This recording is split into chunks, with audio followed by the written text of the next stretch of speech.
శనివారం ఎంకన్నా స్వామి పేరు చెప్పి శనగలడ్డు చేత పెట్టి సాగనంపింది.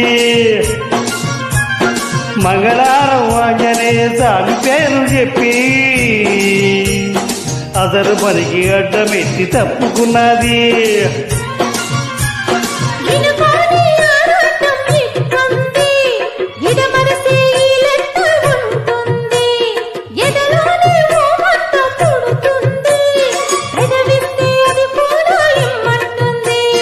తిరుగుముద్దుకు ఉండాలి చీకటి అంది, ఏ కళ్ళు పడకుంటే ఓకే అంది. తీరా ముద్దిస్తుంటే ఎంగిలన్నది, ఏ పిల్లది ఎంత మాటన్నది.